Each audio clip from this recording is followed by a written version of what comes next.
अब मैं पार्टी के सम्मानित जिला अध्यक्ष आदरणीय लाल बहादुर यादव जी का आमंत्रित करता हूं कि आप आए और पार्टी की तरफ से स्वागत करें। आदरणीय जिला अध्यक्ष जी।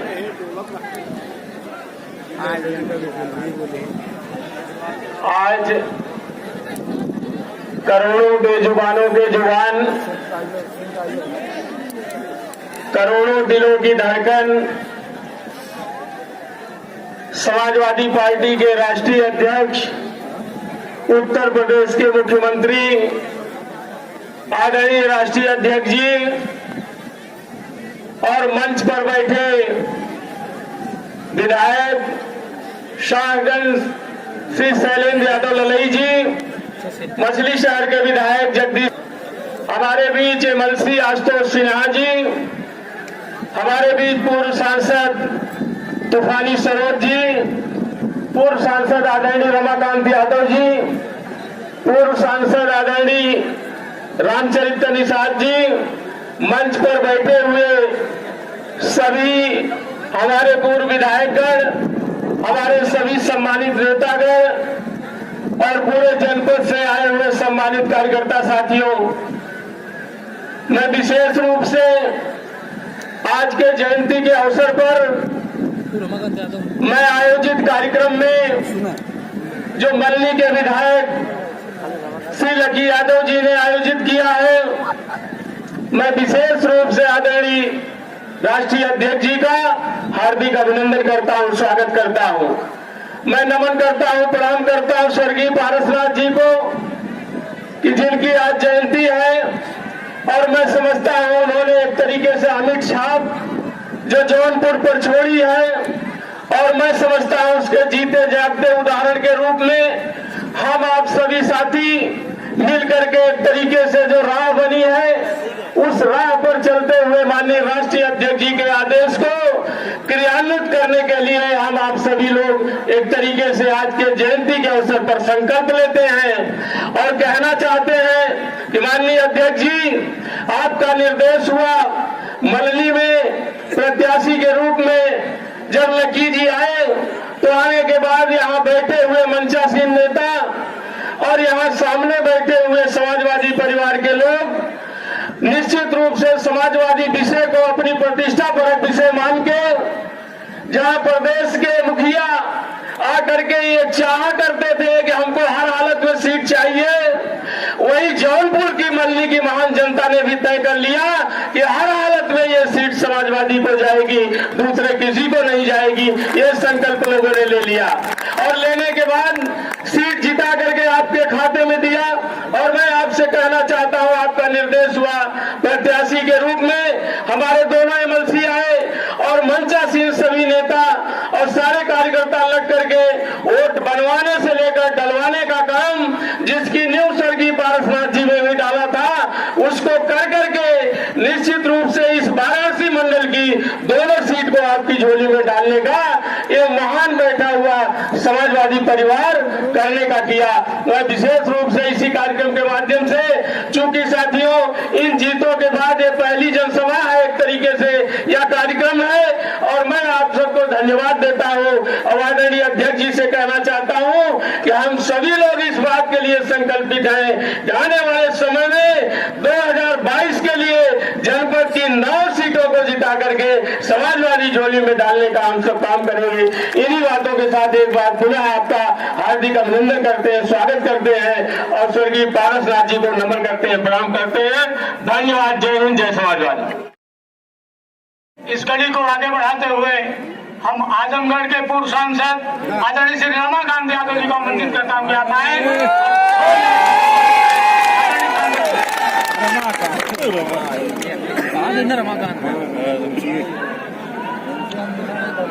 आज के समारोह की अध्यक्षता कर रहे हमारे आदरणीय अध्यक्ष जी, संचालक महोदय, मंच पर उपस्थित देश के महान समाजवादी विचारक और चिंतक, गरीबों की आवाज, दलितों की आवाज, शोषितों की आवाज, नौजवानों की आवाज, बेरोजगारों की आवाज, किसानों की आवाज, समाजवादी पार्टी के राष्ट्रीय अध्यक्ष माननीय अखिलेश जी का मैं हार्दिक स्वागत, अभिनंदन, वंदन, प्रणाम और नमन करता हूं।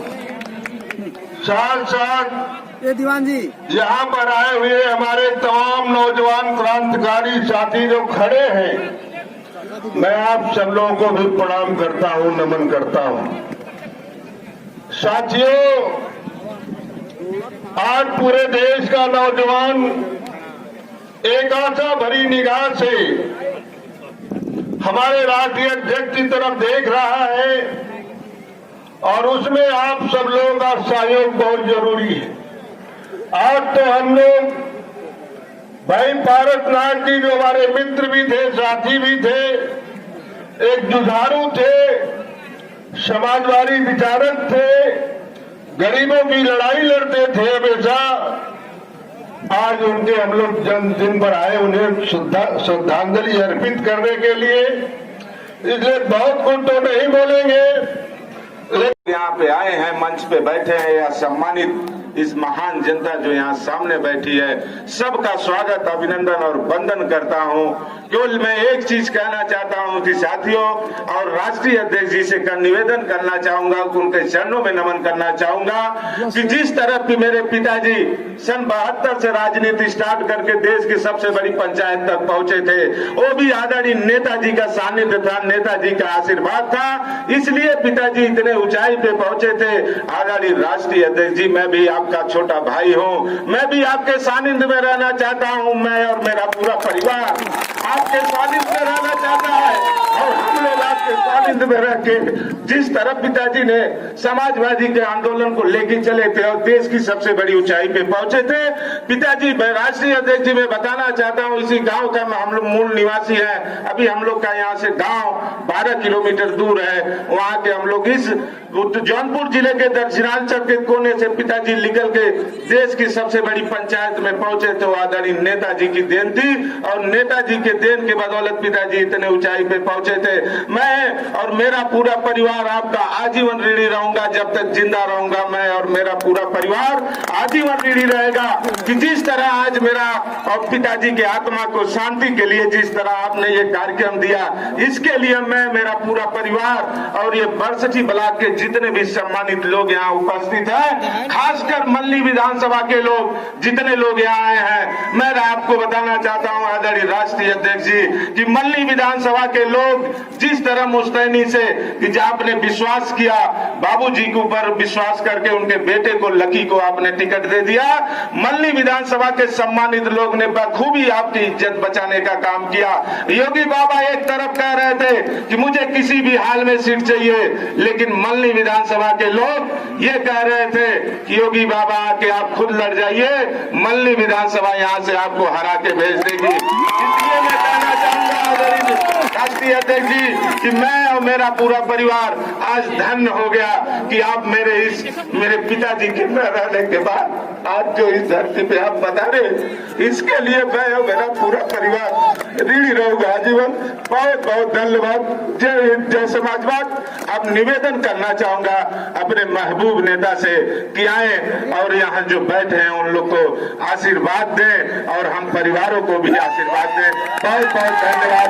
अखिलेश भैया जिंदाबाद, जिंदाबाद जिंदाबाद, अखिलेश भैया जिंदाबाद, जिंदाबाद जिंदाबाद।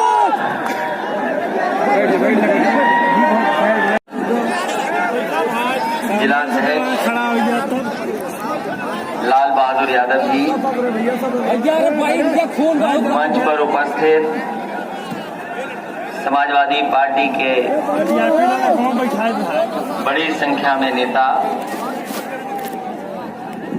एक्स एमपी रामचंद्र निषाद जी, पूर्व सांसद तूफानी सरोज जी, पूर्व सांसद रमाकांत यादव, समाजवादी सरकार में रहे मंत्री विधायक ललई यादव जी, विधायक जगदीश सोनकर जी, एमएलसी आशुतोष सिन्हा, लल्लन प्रसाद एमएलसी जी, पूर्व विधायक जगदीश नारायण जी, पूर्व विधायक श्रद्धा देवी जी, राज बहादुर यादव, विधायक प्रभु नारायण यादव जी, विधायक जो दूसरे दल से हैं, श्रीमती सुषमा पटेल जी, पार्टी के नेता केपी यादव, पूर्व विधायक ओम प्रकाश दुबे जी, राजनारायण बिंद जी, रणजीत सिंह पटेल जो आजकल समाजवादी पार्टी में हमारे साथ हैं, श्री यादव जी पूर्व मंत्री, गुलाब चंद सजोर जी, राजेंद्र यादव जी, अजय यादव जी, ओम प्रकाश यादव जी, जिला पंचायत सदस्य, ब्लॉक प्रमुख अर्चना यादव जी, श्रीमती पुष्पा यादव, जिला पंचायत सदस्य, ओवैसी यादव, वीर प्रकाश यादव जी, और बड़ी संख्या में हमारे सभी समाजवादी नेता जो मंच पर नहीं पहुंच पाए मेरे सामने खड़े हैं और बैठे हैं। मंच पर अरशद खान साहब, इस्तेकाल कुरैशी जी और बड़ी संख्या में हमारे सभी निष्ठावान कार्यकर्ता साथियों, पत्रकार बंधुओं, मैं सबसे पहले समाजवादी पार्टी के संस्थापक, पूर्वांचल के दिग्गज नेता, जिनको आपने बहुत सारे साथियों ने देखा ही नहीं बल्कि लगातार उनके साथ कंधे से कंधा मिलाकर के समाजवादी पार्टी को आगे बढ़ाने का काम किया, उनका आज जन्मदिन जो हम सब लोग याद कर रहे हैं, जहां के लोगों ने देखा होगा कि कितने कांटे का चुनाव रहा होगा, उस कांटे का चुनाव लोकसभा का जीत करके लोकसभा में पहुंचे। तो ऐसे कम नेता होते हैं जो जीवन भर गरीबों के साथ खड़े दिखाई देते हो। आज तो तस्वीर बदली दिखाई दे रही है, राजनीति की भी और बहुत सी चीजों की, लेकिन कभी किसी ने जब पहली बार झंडा उठाया होगा तो सोचो राजनीतिक परिस्थितियां क्या रही होंगी। अगर हम पीछे मुड़ करके देखें 70 के इलाके के 70 के समय को, तो बताओ हम और आप क्या वो सम्मान पा जाते थे जो आज हम और आप सम्मान पा रहे हैं? यहां हमारे बुजुर्ग बैठे हैं, वो जानते होंगे समाज की क्या परिस्थितियां रही होंगी, समाज कैसा रहा होगा। उन तमाम चीजों से लड़ करके, संघर्ष कर करके न केवल खुद निकले बल्कि न जाने कितने समाजवादी साथियों को यहाँ आगे निकाल करके और समाजवादी पार्टी का झंडा बुलंद किया उन्होंने। वो बहादुर थे, वो बहादुर नेता। और हम लोगों ने तो बचपन से देखा, वो कभी जब विधानसभा में दिखाई देते थे, सभा में दिखाई देते थे, वो इतने दूर से ही पहचाने जाते थे कि हाँ ये पारसनाथ यादव हैं।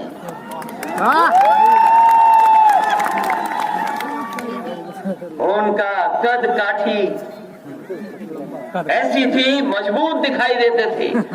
वो बहादुर और साहसी व्यक्तित्व के नेता थे, किसी से घबराते नहीं थे। ऐसे नेता हम लोगों ने खोए हैं। मैं जब राजनीति में नहीं था तब भी मैं मिला उनसे,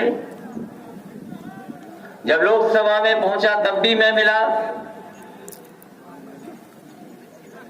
और जब समाजवादी सरकार थी तो लगातार हम लोगों को एक दूसरे के साथ मिलकर के उठ बैठ करके काम करना पड़ता था। और जब कभी उन्होंने सुझाव दिया, उनके सुझाव में या तो गरीब की बात होती थी या समाजवादी पार्टी कैसे आगे बढ़े, उस दिशा में हमेशा समय समय पर हम समाजवादी लोगों को बताते रहते थे। कैबिनेट में रह करके, कैबिनेट में रहे, सरकार चलाने में सहयोग किया और बहुत सारे उतार चढ़ाव देखे उन्होंने जैसे राजनीतिक उतार चढ़ाव देखे होंगे, शायद यहां कम लोग होंगे जिन्होंने उतने राजनीतिक उतार चढ़ाव देखे होंगे। अपने लिए उन्हें संघर्ष करना पड़ा होगा, पार्टी के लिए संघर्ष करना पड़ा होगा, कभी वो झुके नहीं और निराश नहीं हुए। मुझे वो समय याद है कि जिस समय लोकसभा का चुनाव में पहला लड़ रहा था, उनके साथ जो लोग चुनाव लड़ाने मुझे गए होंगे वो जानते होंगे, जब पार्टी में ये तय हो रहा था कि किसको कहां जिम्मेदारी दी जाएगी, तो मुझे अच्छी तरह याद है कि नेताजी ने कहा कि इन्हें जिम्मेदारी दीजिए सबसे मजबूत क्षेत्र को में। वो हमारी लोकसभा का भरतना का क्षेत्र था, वो बहुत पिछड़ा इलाका था, बहुत पिछड़ा। जैसे यहां पर उतनी रेत नहीं दिखाई दे रही है, रे का इलाका, जितना हमारा रे का इलाका था, सफेद सफेद दूर दूर तक दिखाई देता था। और वहां पर वो रुके, डटे रहे, लोगों को समझाया, और उस विधानसभा में सबसे ज्यादा पुलिस का इंतजाम भी था, क्योंकि विपक्ष के लोग ये जानते थे कि यही विधानसभा है जिसमें अगर हम वोट को रोक ले जाएंगे तो समाजवादी पार्टी नहीं जीत पाएगी।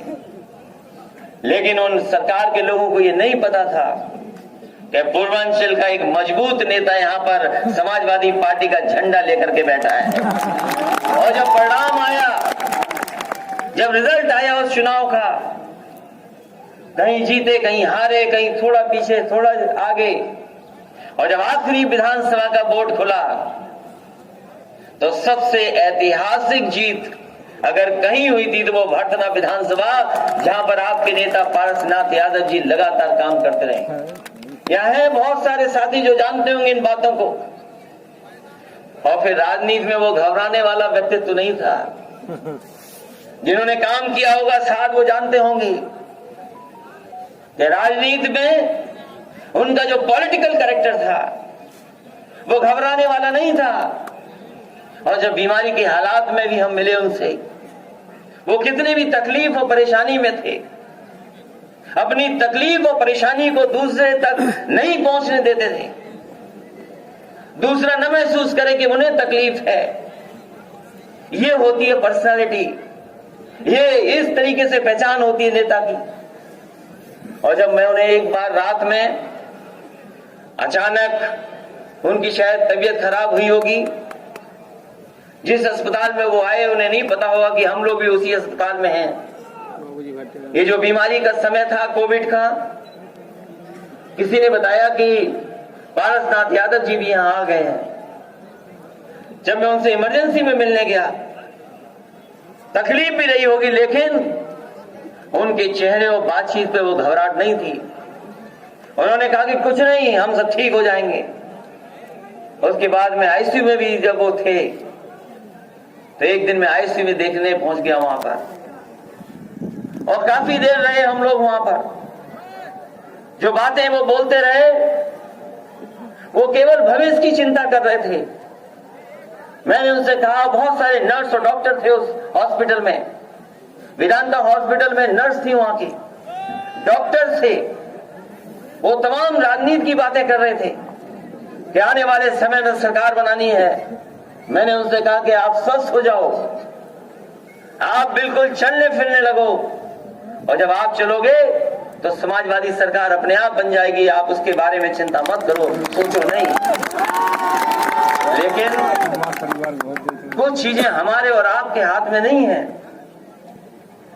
हम कितनी भी प्रयास और कोशिश कर लें, हम और आप कुछ चीजों को नहीं रोक सकते। समय को हम नहीं रोक सकता, कोई भी रोक सकता।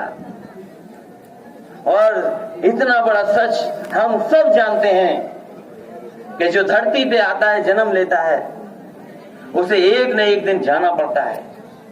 हम आज सब लोग जब अपने समाजवादी नेता पार्श यादव जी को याद कर रहे हैं उनके जन्मदिन पर,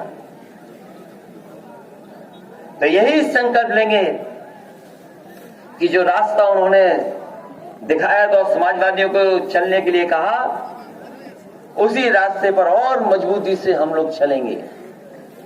मुझे याद है अभी मल्हनी का चुनाव हुआ और चुनाव में पार्टी के बहुत नेता पहुंचे। एक दिन लकी ने भी कहा कि आप आ जाओ कैसे भी।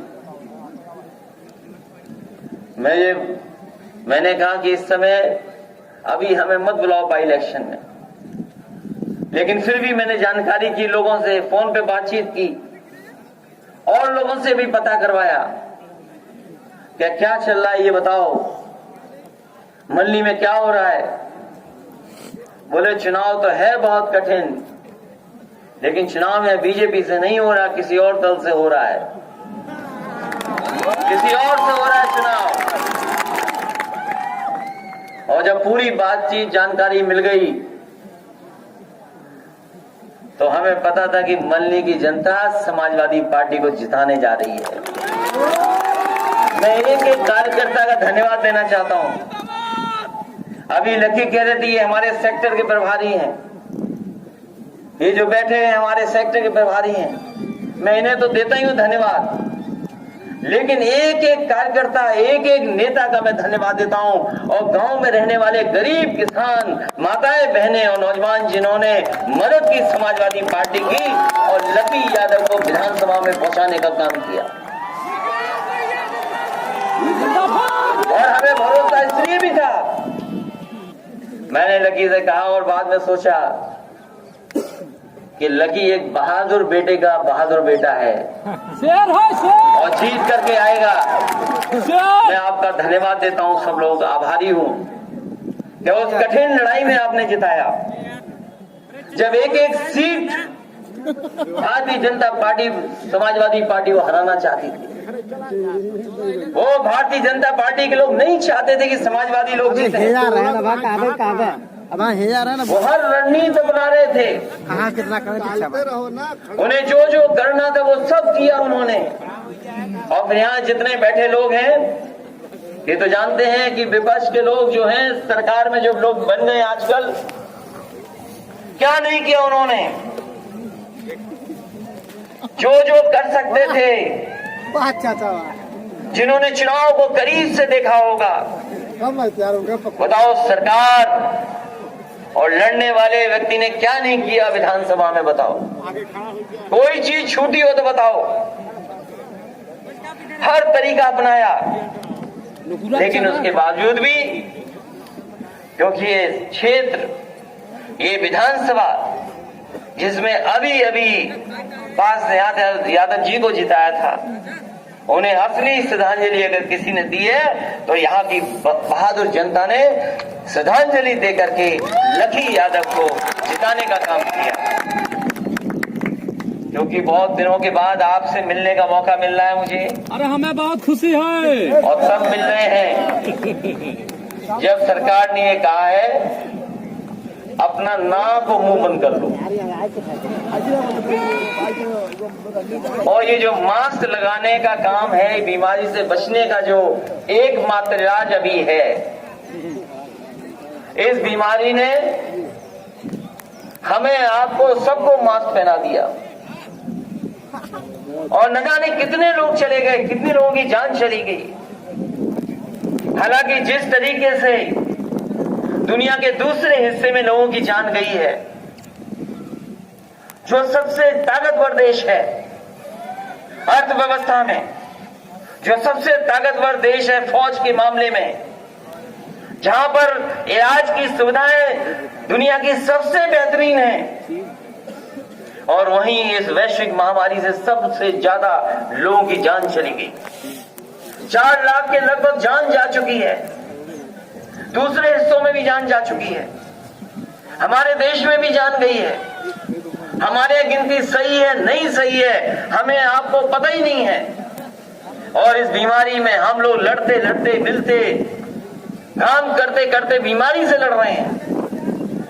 और कभी कभी अगर हम लोग सरकार से सवाल पूछ लें तो न जाने कैसा माहौल बना देते हैं। अभी तो केवल हमने वैक्सीन की बात की तो कितना हल्ला मचाया उन्होंने। हमने कहा कि वैक्सीन के लेकर के लोग बिल्कुल साफ होना चाहते हैं, साफ सरकार बताए। हमें भरोसा है साइंटिस्ट में, हमें भरोसा है, एक एक एक्सपर्ट में भरोसा है। जो वॉलंटियर्स हैं उनको भी हम बधाई देते हैं। दुनिया में जो जो रिसर्च कर रहे हैं, जो डॉक्टर्स हैं, साइंटिस्ट हैं, उनको भी बधाई देते हैं, क्योंकि ये पूरे के पूरे। लेकिन क्या हमें और आपको भारतीय जनता पार्टी पे भरोसा है? नहीं, क्या भारतीय जनता पार्टी पे भरोसा है हमें और आपको? इसलिए सरकार भरोसा दिलाए और सरकार इस बात का भरोसा दिलाए कि ये जो वैक्सीन लगने जा रही है, हमारे गरीब, हमारे जो गांव में रह रहे हैं, उनको वैक्सीन कब मिल जाएगी, किस तारीख तक हमारे गरीबों को सबको वैक्सीन लग जाएगी और मुफ्त लगेगी कि नहीं लगेगी, ये भारतीय जनता पार्टी के लोग बताएं पहले। जो संपन्न लोग हैं वो तो लगा लेंगे, संपन्न लोग रास्ता ढूंढ लेंगे। हम तो देखते हैं कभी कभी बाजारों में या और जगह जब जाने का मौका मिलता है।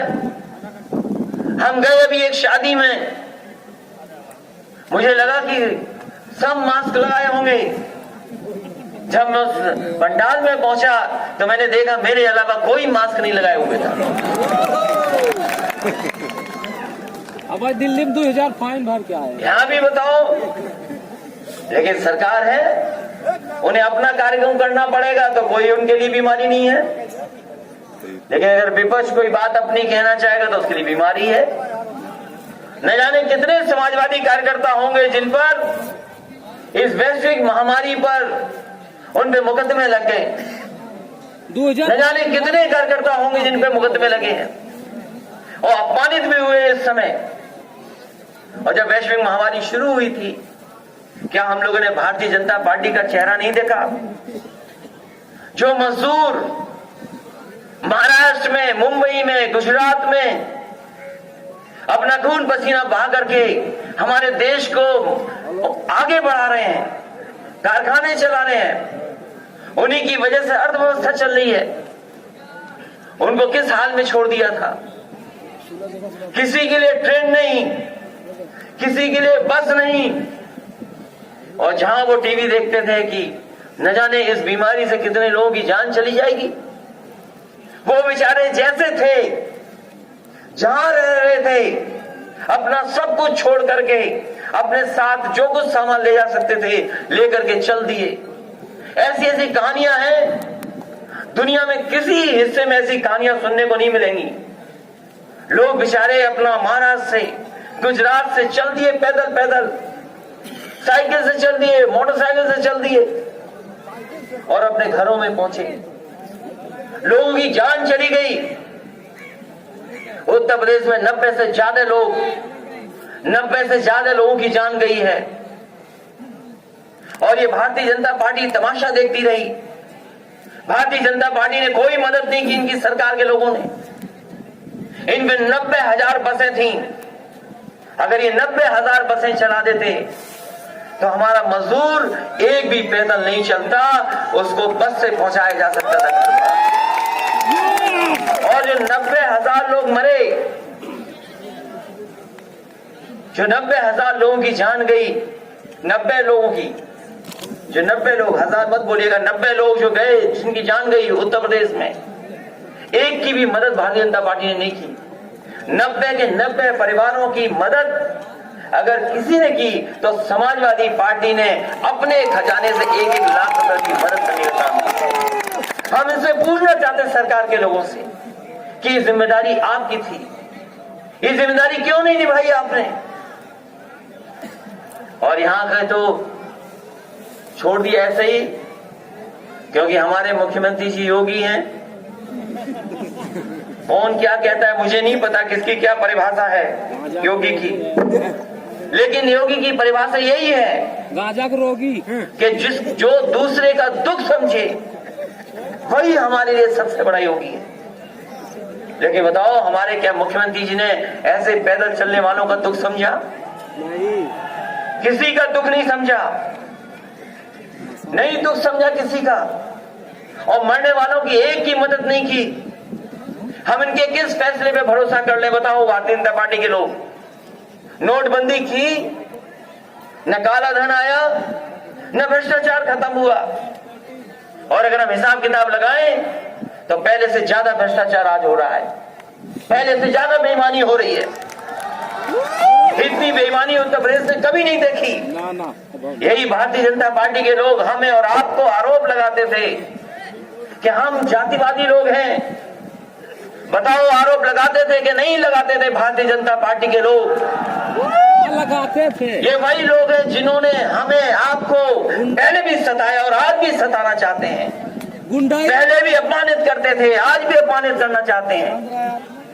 मैं उनसे जानना चाहता हूँ बोल सीधा सीधा हो जाने कि अगर हमारी सरकार में जातिवादी थी तो बताओ, आपकी सरकार में जाति नहीं है क्या? अगर हमारी सरकार में कोई ऊंची जगह पहुंच रहा था, आज हम कहते सूची देखो, जानकारी करो कौन कहां बैठ रहा है। हम क्यों भरोसा करें आप पर? और फिर इतना बड़ा किसान आंदोलन चल रहा।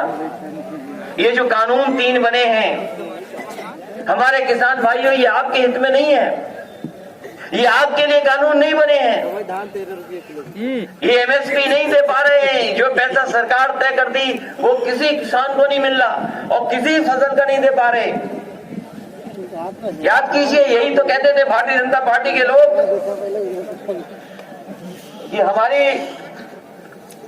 सरकार बनेगी भारतीय जनता पार्टी की तो हम किसानों की आय दोगुनी कर देंगे। यही तो नारा था भारतीय जनता पार्टी का कि हम अपनी किसानों की आय दोगुनी कर देंगे। बताएं भारतीय जनता पार्टी के लोग, कौन सी फसल पैदा करे किसान हमारा गरीब, जिसकी आय दोगुनी करके आप एमएसपी दे दोगे? हम बधाई देना चाहते हैं उन किसानों को कहाँ चले जा रहे हैं जो पंजाब, हरियाणा, उत्तर प्रदेश और देश के दूसरे हिस्से से भी किसान आंदोलन में शामिल हो रहे हैं। केवल वही नहीं शामिल हो रहे हैं, तुम्हें तो समाजवादी पार्टी के तमाम हमारे कार्यकर्ता साथियों ने किसानों के समर्थन में जगह जगह किसानों को और गाँव में जगाने का काम किया। समाजवादी पार्टी उन किसान आंदोलन का समर्थन करती है और भारतीय जनता पार्टी से मांग करती है, दिखाई देता सरकार से मांग करती है। और अब तो सुप्रीम कोर्ट में मामला है। सुप्रीम कोर्ट कह रहा है कि कानून खराब, इनको हटाइए। सरकार क्यों नहीं हटाना चाहती? सरकार तैयार नहीं है।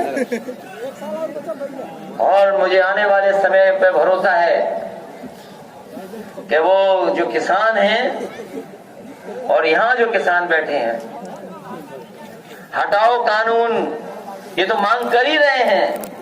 और नहीं हटाओगे कानून तो आपकी सरकार का भी पता नहीं लगेगा। ये किसान एकजुट होकर के आपको सत्ता से बाहर निकालने का काम करें। और धान अभी पैदा हुआ होगा, यहाँ तो धान भी होता होगा 13 रुपया किलो, और हमें तो खेतों में सरसों भी दिखाई दे रही है। धान बताओ कितने रुपए में बिक गया आपका? 13 रुपया। और सरकार तय करती 1800 रुपए, 1800 रुपए 68 रुपए 1868 रुपए। ये सरकार की तय है एमएसपी। बताओ कहाँ मिला 1800 रुपया किसी को? किसी किसान को 1800 रुपया मिला हो तो बताइए। हमारे इन्हीं किसानों का 1100, 900, 1000 में धान बिक गया। किसने खरीद लिया? ये सरकार बताए भारतीय जनता पार्टी के लोग। इसलिए समाजवादी पार्टी एमएसपी चाहती है। और सरसों की एमएसपी क्या है? ये भारतीय जनता पार्टी वाले लोग हमारे नौजवानों को कहते हैं कि नौकरी करनी है, रोजगार करना, तो जाओ पकौड़े बनाओ जा करके। हमने पहले भी कहा था, कई सभाओं में कहा था मैंने, ये भारतीय जनता पार्टी के लोग जानते ही नहीं है कि पकौड़ा तो सरसों के तेल का अच्छा होता है। और हमारा सरसों का तेल स्वास्थ्य के लिए बेहतर है। स्वास्थ्य के लिए सरसों का तेल बेहतर है, लेकिन हम और आप भी धोखा खा जाते हैं प्रचार से कभी कभी। जब टीवी पे प्रचार चलता है कि ये तेल खाइए, ये तेल में पूड़ी बनाओ, इस तेल में कुछ बना लोगे तो आपका हार्ट ठीक हो जाएगा। ये जो टीवी के प्रचार जो चलते हैं उसमें यही तो बताया जाता है। तो ये भारतीय जनता पार्टी के लोग कुछ लोगों के हाथ में सब कुछ देना चाहते हैं। ये तेल प्रचार वाला खाते हो, केवल उत्तर प्रदेश का बाजार 1 लाख करोड़ का है। ये जो एडिबल ऑयल है, खाने का तेल है, जिसको हम लोग 180 हर चौराहे पर वही बिक रहा, वही चल रहा है, 180 उसका बाजार 1 लाख करोड़ का है। हाँ। और ये हम और आप नहीं कर रहे हैं, ये हमारी आपकी सरसों नहीं है, ये तो इसका थोड़ा याद कर रहे हैं। मैं उन सभी साथियों को बधाई देता हूँ और उम्मीद और भरोसे के साथ 2022 से पहले आपके बीच में आना है। अगर हमें साइकिल चलानी पड़ी तो साइकिल चलाएंगे, रथ चलाना पड़ा तो रथ चलाएंगे और आपके बीच में आके 2022 में सबसे ऐतिहासिक सरकार बनाएंगे। अखिलेश भैया जिंदाबाद, जिंदाबाद जिंदाबाद अखिलेश भैया जिंदाबाद, जिंदाबाद जिंदाबाद अखिलेश भैया जिंदाबाद। जिंदाबाद जिंदाबाद। खड़ा रहा पार्टी जिंदाबाद, जिंदाबाद जिंदाबाद।